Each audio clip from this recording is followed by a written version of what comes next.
বিশাল সিদ্ধান্তের পথে মোদী সরকার। বিক্রি হচ্ছে সরকারি ব্যাংক। কি হবে গ্রাহকদের?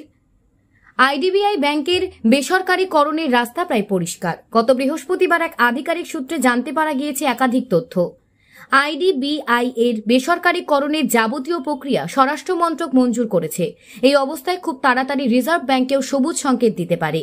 কেন্দ্র এলআইসির সঙ্গে আইডিবিআই ব্যাংক প্রায় 61% অংশীদারিত্ব বিক্রির প্রস্তুতি নিয়েছে। এর অন্তর্গত ভারতীয় জীবন বীমা নিগম বা এলআইসির 30.24 ও আইডিবিআই ব্যাংকের 30.48% শেয়ার বিক্রি করার সিদ্ধান্ত। জানুয়ারি 2023 একটি বিবৃতিতে জানিয়েছেন, আইডিবিআই ব্যাংকের অংশীদারিত্ব কেনার ক্ষেত্রে আগ্রহ দেখিয়েছেন ইওআই। ইওআই-এর মাধ্যমে বিনিয়োগের ক্ষেত্রে সমস্ত রকমের নির্দেশিকা মানতে হবে ও অনুমোদন দিতে হবে। স্বরাষ্ট্র মন্ত্রকের অনুমোদন ও রিজার্ভ ব্যাংকের অনুমতি দুই প্রয়োজনীয়।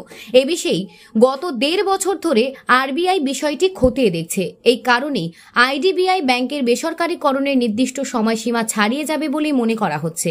তবে আশা করা হচ্ছে খুব তাড়াতাড়ি এ বিষয়ে রিজার্ভ ব্যাংক মঞ্জুর করবে সমস্ত বিষয়গুলি।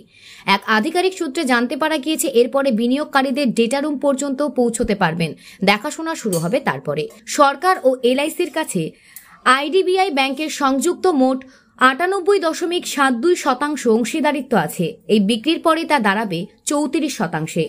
চলতি অর্থবর্ষে সম্পূর্ণ প্রক্রিয়াটি সম্পন্ন করার ক্ষেত্রে 50,000 কোটি টাকা জড়ো করার লক্ষ্যমাত্রা নিয়েছে। বিশেষজ্ঞ সূত্রে জানতে পারা গিয়েছে, এর প্রভাব কোনোভাবেই গ্রাহক বা বিনিয়োগকারীদের ওপর পড়বে না। আগের মতো সমস্ত সুযোগ সুবিধা পাবেন, ক্রেডিট কার্ডও আগের মতোই ব্যবহার করতে পারবেন।